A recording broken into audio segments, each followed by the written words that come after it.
डालते हैं आज की सुर्खियों पर। केंद्र सरकार की भाजपा गठबंधन वाली सरकार का तीसरा बजट किया गया पेश। जमशेदपुर चेंबर भवन ने पूरे बजट का लिया जायजा। झारखंड में बिजली कामगारों को बिहार की तर्ज पर 6% ऊर्जा भत्ता भुगतान की मांग। 9 अगस्त से राज्य भर में होगा आंदोलन। क्रीड़ा भारती द्वारा खेल संस्कृति का विकास एवं चुनौतियां विषय पर एक संगोष्ठी का किया गया आयोजन। खबरें अब विस्तार से। आज केंद्र सरकार की भाजपा गठबंधन वाली सरकार का तीसरा बजट पेश किया गया। वित्त मंत्री निर्मला सीतारमण ने 7वीं बार इस बजट को पेश किया।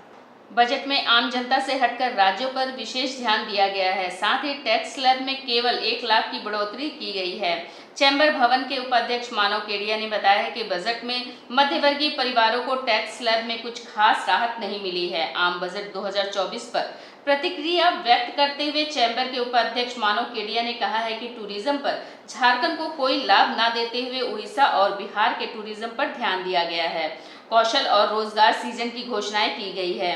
युवाओं पर विशेष ध्यान दिया गया है। इस बार के बजट में पीएम मोदी का 2047 तक का विकसित भारत का सपना झलकता है। बजट भाषण के दौरान वित्त मंत्री निर्मला सीतारमण ने बड़ा ऐलान करते हुए कहा है कि कैंसर की दवाई सस्ती होगी। इसके साथ ही मोबाइल और चार्जर समेत अन्य उपकरणों पर BCD 15% घटाई गई है। वहीं गोल्ड और सिल्वर पर कस्टम ड्यूटी कम करके अब 6% कर दिया गया है। इस तरह सोना चांदी की कीमत कम हो जाएगी। इसके साथ ही लेदर और फुटवेयर पर भी कस्टम ड्यूटी घटाई गई है। बजट में यह सामान सस्ते कर दिए गए हैं। सोना चांदी कैंसर की दवाई सस्ती हुई है।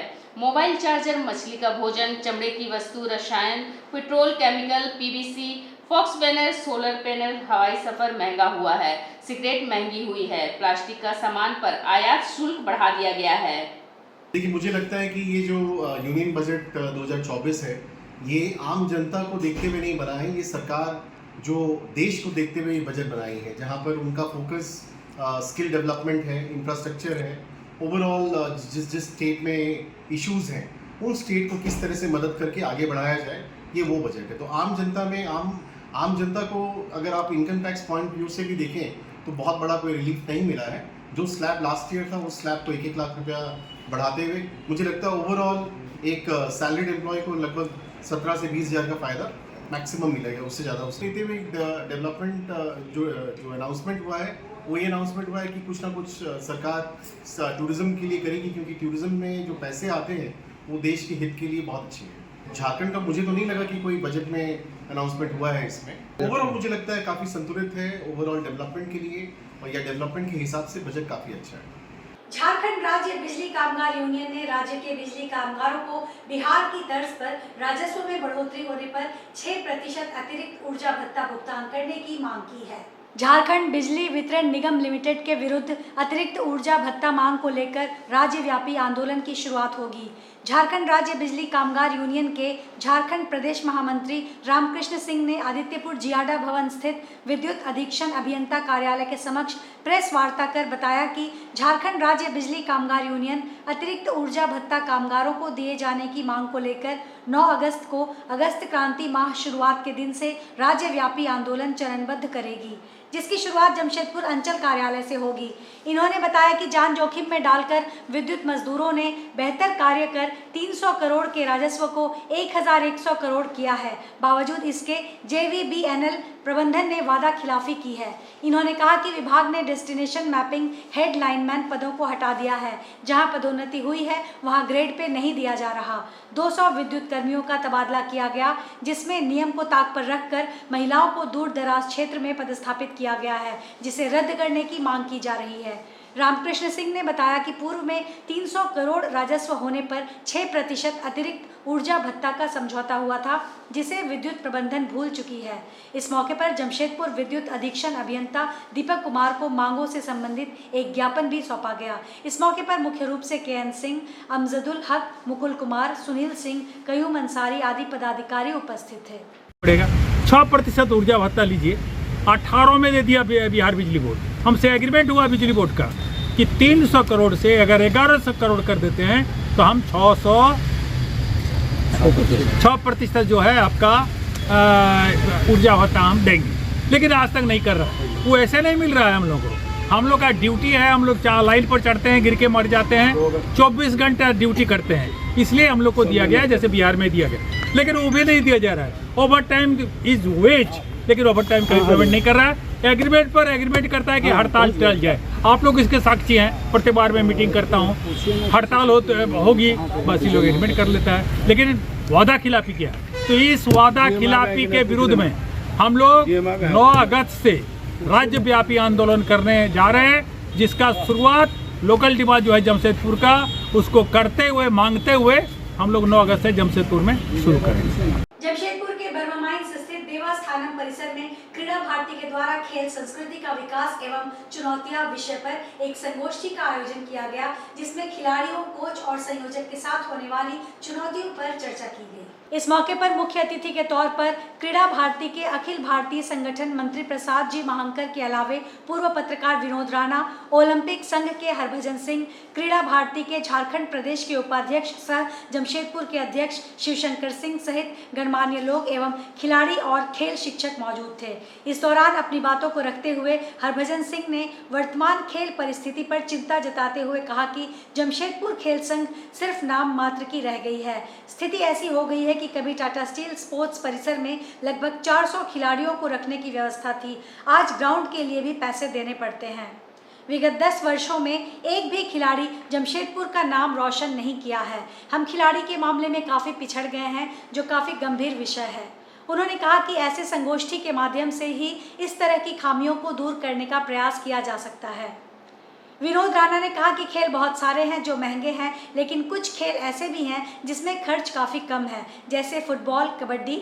इसके लिए संस्था या संघ को छोटे छोटे बस्तियों के युवाओं, बच्चों को जोड़ना होगा। वहीं शिवशंकर सिंह ने कहा कि संस्था को सिर्फ खिलाड़ियों से जीत या ट्रॉफी की ही उम्मीद नहीं करनी चाहिए, बल्कि उसे और कैसे बेहतर कर सके उस पर कार्य करने की आवश्यकता है। यही कारण है कि वर्तमान में खिलाड़ियों और कोच के बीच समस्या उत्पन्न हो जा रही है। यह काफ़ी चिंतनीय विषय है। आज जमशेदपुर महानगर क्रीड़ा भारती के माध्यम से एक संगोष्ठी का आयोजन किया गया है। इस संगोष्ठी का विषय खेल में संस्कृति की भावना हो और साथ साथ आज के समय में खेल में क्या चुनौती है, खेल खेलने में और खेल खिलाने में, उसी विषय पर आज संगोष्ठी का आयोजन किया गया है। इस संगोष्ठी को आज सुशोभित करने के लिए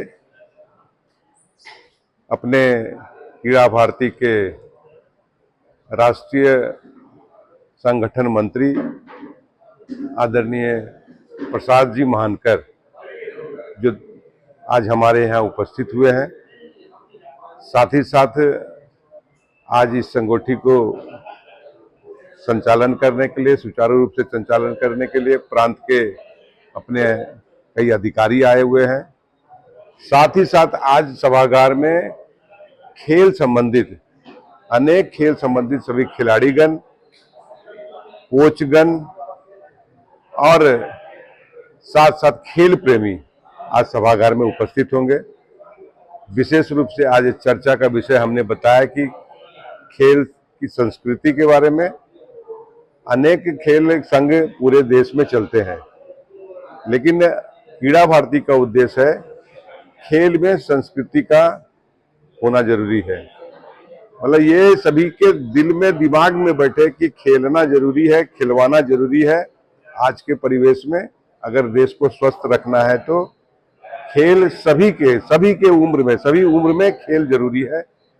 और आज के परिस्थिति में खेल में क्या क्या चुनौतियां आ रही है, उस पर आज संगोष्ठी का एक विषय रखा गया है। बहुत ही महत्वपूर्ण विषय पर आज संगोष्ठी का रखा गया है। ये पूरे देश भर में क्रीड़ा भारती के माध्यम से ये कार्यक्रम चल रहा है।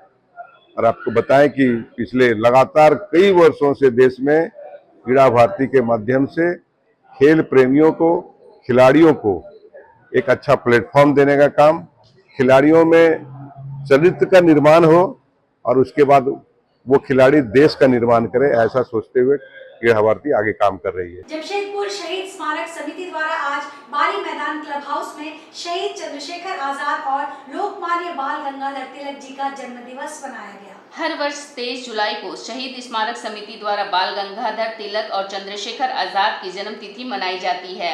हर वर्ष की भांति इस वर्ष भी दोनों वीर शहीदों की जन्म तिथि बहुत ही धूमधाम से मनाई जा रही है। शहीद स्मारक समिति के अध्यक्ष संजीव आचार्य ने बताया कि शहीद स्मारक समिति द्वारा इस अवसर पर महारक्तदान शिविर का भी आयोजन किया जा रहा है। पिछली बार इस अवसर पर 840 यूनिट रक्त एकत्रित किया गया था। इस वर्ष 1000 यूनिट रक्त का लक्ष्य रखा गया है। यह रक्तदान शिविर जमशेदपुर के 3 अलग-अलग स्थान पर आयोजित किया गया है। कदमा जमशेदपुर ब्लड बैंक तथा साक्षी बारी मैदान में। संजीव आचार्य ने बताया कि सौभाग्य से आज उनका भी जन्म दिवस है। इस अवसर पर संध्या 7 बजे केक काटा जाएगा। देखिए, आज 23 जुलाई भारत के उन महान स्वतंत्रता सेनानी जिनका आज जन्मदिन है, लोकमान्य बाल गंगाधर तिलक, जिन्होंने कहा था कि स्वराज हमारा जन्मसिद्ध अधिकार है। दूसरा एक ऐसे शख्स जिन्होंने कभी हार नहीं मानी। उन्होंने युवाओं को एक प्रेरणा स्रोत बनकर हम लोग के दिल में आज भी जीवित है। चंद्रशेखर आज़ाद, मैं आज़ाद हूँ और मैं आज़ाद ही रहूँगा। ऐसे 2 महान विभूतियों का जन्मदिन हम लोग हर वर्ष सादगी से मनाते हैं। समर्पण में हम लोग ब्लड डोनेशन का कार्यक्रम रखते हैं। इस साल 14th ब्लड डोनेशन कार्यक्रम हम लोग साक्षी बारी मैदान क्लब हाउस में रखे हैं। सुबह से लेकर शाम तक यहाँ पे लोग आते हैं, स्वेच्छा से अपना रक्त देकर देश के इन स्वतंत्रता सेनानियों के ऊपर अपना आस्था, अपना प्रण प्रकट करते हैं। इत्तेफाक से आज मेरा भी जन्मदिन है और मैं ऐसे महान विभूतियों के दिन मेरा भी जन्मदिन होना एक तो एक आकस्मिक घटना ही हो सकती है। शायद ईश्वर की कुछ कृपा हो या कुछ बलिदान चाहता है। जितने भी भाई बंधु, महिलाएं, युवाएं साथ देता है, आते हैं, एक उत्सव जैसा रहता है सुबह से शाम तक। आज 3 जगह ब्लड डोनेशन कार्यक्रम चल रहा है। कदमा दुर्गावाड़ी में है, हमारे ब्लड बैंक बिष्टुपुर में, और यहाँ पिछले साल 884 यूनिट हम लोगों ने ब्लड यूनिट ग्रहण किए थे। इस साल 1000 का टारगेट है। पानी की काफ़ी आसमान हम लोग बेदों को, फिर भी कोशिश करेंगे हम लोग जो टारगेट है उसको पूरा कर दें। आगामी 12 अगस्त को पवित्र सावन मास के चौथे सोमवार के अवसर पर शहर के प्रसिद्ध जम्बू अखाड़ा द्वारा भव्य कलश यात्रा निकाली जाएगी। इस कार्यक्रम की जानकारी देते हुए जम्बू अखाड़ा की महिला इकाई ने प्रेस वार्ता की। इस प्रेस वार्ता में जम्बू अखाड़ा की महिला इकाई के द्वारा बताया गया है कि हर वर्ष की भांति इस वर्ष की आगामी 12 अगस्त को पवित्र सावन मास के चौथे सोमवार को अत्यंत पावन पुनीत अवसर पर अखाड़ा द्वारा भव्य कलश यात्रा निकाली जाएगी। इस कलश यात्रा में विभिन्न प्रकार की झांकियों के साथ बैंड बाजा भी रहेगा। झांकियों में शिव पार्वती के साथ पूरा शिव परिवार दिखाया जाएगा। भव्य कलश यात्रा कमेटी के मुख्य संरक्षक अमरप्रीत सिंह काले, संरक्षक बंटी सिंह के नेतृत्व में निकाली जाएगी। यह कलश यात्रा मानगो बस स्टैंड से होते हुए MGM गोल चक्कर होते हुए बाराद्वारी एपेक्स हॉस्पिटल कुम्हारपाड़ा होते हुए पुनः मंदिर परिषद में पहुंचेगी। जितने मीडिया बंधु यहाँ आए हैं सभी को सावन मास की बहुत बहुत हार्दिक शुभकामनाएं। आज हम सभी जम्बू अखाड़ा समिति द्वारा हर वर्ष की भांति 12 अगस्त को, जो कि सावन मास के चौथे सोमवार को, एक जलाभिषेक का कार्यक्रम पिछले 3 वर्षों से किया जा रहा है। इस वर्ष भी हम लोग इसको बहुत ही भव्य तरीके से निकालने की सारी व्यवस्था लेकर के आज आप सभी के निमित्त बैठे हुए हैं। यह यात्रा हर एक क्षेत्र से, जो कि अपना बागुनहातू, बारीडी बस्ती और परसूडी, मतलब विभिन्न क्षेत्रों से, अभी ना केवल जमशेदपुर के बाहर के भी भुइयाडी, ऐसे क्षेत्रों से महिलाएं यहाँ उपस्थित होकर के और अपना लक्ष्य जो है, पिछले बार का हमारा लक्ष्य 2000 का था, क्योंकि हम लोगों ने एक छोटा लक्ष्य रखा था कि 2000 हम लोग पूर्ण कर पाएंगे कि नहीं, लेकिन हम लोगों की भगवान की श्रद्धा ऐसी है कि 2000 नहीं 3000 से ज़्यादा महिलाएं उसमें उपस्थित हुई थी। तो हमारा लक्ष्य इस बार 5100 का है। अपूर्णतः मुझे आशा ही नहीं, पूरा विश्वास है कि इस लक्ष्य को हम लोग परिपूर्ण अवश्य कर पाएंगे। रूट हम लोग विभिन्न जगह से महिलाओं को हम लोग बस के द्वारा सभी को यातायात का हम लोग व्यवस्था दिए हैं। सभी को लेके आएंगे। यहीं से फिर बस से हम लोग सुवर्ण रेखा तट तक जाएंगे। वहाँ से जलाभिषेक निकलेगा MGM hospital, Mango bus stand होते हुए MGM हॉस्पिटल्स होते हुए एपेक्स हॉस्पिटल से आके आपका कुमारपाड़ा होते हुए फिर हम लोग अपना जम्बू अखाड़ा के लिंगेश्वर नाथ मंदिर में आके यहाँ पे जलाभिषेक को संपन्न करेंगे और उनका हम लोग व्यवस्था किए हुए हैं। और आपका सारे महिलाओं के लिए यहाँ जलपान का भी व्यवस्था है। जलाभिषेक होने के बाद सब कोई अपना यहाँ पे जलपान का व्यवस्था लेंगे। जलपान का व्यवस्था के बाद सभी महिलाओं को हम लोग यातायात के द्वारा फिर बस के द्वारा जिस स्थानों से उन लोग आ रहे हैं सभी को उन लोगों को हम लोग फिर लोगों को प्रस्थान करेंगे। झारखंड राज्य मनरेगा कर्मचारी संघ के अनिश्चितकालीन हड़ताल का आज दूसरा दिन है। स्थायीकरण की मांग को लेकर ये धरना दिया जा रहा है। इन लोगों का कहना है कि चुनाव के वक्त हेमंत सोरेन ने वादा किया था कि सरकार बनते ही 3 माह के भीतर सभी मनरेगा कर्मियों का स्थायीकरण करेंगे, लेकिन सरकार का कार्यकाल लगभग 5 वर्ष पूर्ण होने जा रहा है और अभी तक इस मुद्दे पर चर्चा नहीं हुई है। वैसे पिछले 17 वर्ष से मनरेगा कर्मी आंदोलन कर रहे हैं। उधर अनिश्चितकालीन हड़ताल पर बैठे मनरेगा कर्मियों ने ऐलान कर दिया है कि जब तक सरकार इनकी मांग को नहीं मानेगी यह लोग हड़ताल से नहीं हटेंगे। हम लोग जितने भी मनरेगा कर्मी हैं पूरे प्रदेश के, झारखंड प्रदेश के, सभी विगत 17 साल से हम लोग 17 वर्षों से काम कर रहे हैं, सभी अनुबंध कर्मी हैं। और पिछले जो विधानसभा चुनाव हुई थी उस दरमियान हमारे जो माननीय मुख्यमंत्री हेमंत सोरेन जी है उन्होंने रात्रि चौपाल और संविदा संवाद में स्पष्ट रूप से वादा किया गया था उनके द्वारा कि हम जैसे ही सरकार में आएंगे तो 3 माह के अंदर आपका ये जो संविदा शब्द है ये हम हटा देंगे। और आज लगभग 4.5 साल हो गया, अब 2-3 महीना ही बचा है इस कार्यकाल को समाप्त होने पर। इस दौरान कभी उन्होंने हम लोगों की सुध नहीं ली, इसलिए हम लोग चरणबद्ध तरीके से पूरे प्रदेश में आंदोलन कर रहे हैं और 22 जुलाई से हम लोग अनिश्चितकालीन पर हैं। हमारी एक ही मांग है कि हमारा स्थायीकरण हो और कोई मांग नहीं है, सिर्फ स्थायीकरण और वेतनमान। Adityapur S type Singhbhum boys cricket club Durga Puja committee द्वारा इस वर्ष दुर्गा पूजा में गुजरात के प्रसिद्ध ज्योतिर्लिंग भगवान सोमनाथ मंदिर स्वरूप को पंडाल का रूप दिया जाएगा, जिसकी सुंदरता और भव्यता श्रद्धालुओं को आकर्षित करेगी। दुर्गा पूजा पंडाल निर्माण को लेकर मंगलवार को भूमि पूजन कार्यक्रम आयोजित किया गया, जिसमें यजमान के रूप में मुख्य संरक्षक मनोज सिंह, अध्यक्ष दिनेश सिंह बबलू मौजूद रहे। पंडाल निर्माण के संबंध में बताया गया है कि 100 फीट चौड़ा और 80 फीट ऊंचा पंडाल का निर्माण कराया जाएगा, जिसमें प्लाईवुड का काम किया जाएगा। पंडाल के अंदर इंटीरियर की साजो सज्जा का विशेष ध्यान दिया जाएगा। पूजा कमेटी द्वारा दावा किया गया है कि जमशेदपुर शहर के बेहतरीन पंडाल में यहां बनने वाला पंडाल भी शामिल रहेगा। दुर्गा पूजा प्रथम दिन से ही उद्घाटन के साथ पंडाल के पट आम श्रद्धालुओं के लिए खोल दिया जाएगा। 12 ज्योतिर्लिंगों में से एक गुजरात का सोमनाथ ज्योतिर्लिंग मंदिर के दर्शन लोगों को यहाँ होंगे। गौरतलब है कि यहाँ 1972 से निरंतर दुर्गा पूजा का आयोजन होता आया है। मारवाड़ी महिला मंच जमशेदपुर शाखा के द्वारा 3 दिवसीय राखी मेला का आयोजन 22, 23 और 24 जुलाई को तुलसी भवन में किया गया है। यह मेला 35 सालों से लगातार महिलाओं को सशक्त करने के लिए लगाया जाता है। इस मेले में महिलाएं विभिन्न प्रकार की राखियां, लड्डू गोपाल की पोशाक के बंदरवाल, पापड़, चिप्स, अचार सभी चीज़ अपने हाथ से बनाती हैं। यह एक तरह का प्लेटफॉर्म है महिलाओं को आगे बढ़ाने के लिए। इस मेले का सभी लोगों को बहुत इंतज़ार रहता है। मेले का उद्घाटन मंच की वरिष्ठ बहनों, राष्ट्रीय अध्यक्ष श्रीमती लता अग्रवाल, निवर्तमान प्रांतीय अध्यक्ष श्रीमती मंजू खंडेलवाल, नवनिर्वाचित प्रांतीय अध्यक्ष श्रीमती प्रभा पाड़िया, राष्ट्रीय आंचल प्रमुख श्रीमती बीना खीरवाल के कर कमलों द्वारा किया गया। मेले में आए मुख्य अतिथियों को पुष्प गुच्छ देकर सम्मानित किया गया। मेले में करीब 50 स्टॉल लगे हैं। कोलकाता, रांची, रायपुर, घाटशिला, कानपुर, बनारस, मुंबई, पटना विभिन्न जगह से आकर बहनों ने स्टॉल लगाई है। मंच संचालन सचिव सरस्वती अग्रवाल ने किया। स्वागत भाषण अध्यक्ष रानी अग्रवाल ने किया और धन्यवाद ज्ञापन कंचन खीरवाल ने किया। मेले में लता अग्रवाल, प्रभा पाड़िया, मंजू खंडेलवाल, सुशीला खीरवाल, बीना खीरवाल, मंजू मुसद्दी, सीमा अग्रवाल, शिल्पी अग्रवाल, किरण देबुका, बबीता, भाव सिन्हा, मीरा अग्रवाल, बीना चौधरी, पुष्पा, संगीता मुरारका और बहुत सी मंच की बहनें उपस्थित थीं। राखी के शुभ अवसर पर भैया, भाभी, भतीजा, भतीजी को गिफ्ट भी दिया जाता है, तो यहाँ अच्छे से अच्छे उचित मूल्य पर गिफ्ट उपलब्ध हैं। मार्केट में जो आपको 100 रुपया में मिलेगा वो आपको यहाँ 50 रुपया में ही मिलेगा। बहुत उचित दर पर यहाँ सभी चीज़ उपस्थित है। साड़ी, ड्रेस मटेरियल सभी कुछ बहुत उचित दर पर है। गृह उपयोगी जितने भी सामान हैं, राजस्थान के पापड़, मंगोड़ी, अचार, चूरन से लेकर घर के उपयोग में आने वाले सारे सामान यहाँ उचित दर पर एक ही छत के नीचे उपलब्ध है। मार्केट का रेट और यहाँ का रेट में बहुत अंतर है। मार्केट में जो सामान आपको 100 रुपये में मिलेगा, महिलाएं यहाँ स्वयं बनाती हैं तो उनका दर भी कम होता है, लागत भी कम लगती है और सामान भी बहुत उच्च कोटि का होता है। 100 का सामान यहाँ आपको 50 रुपये में बहुत अच्छा मिलेगा।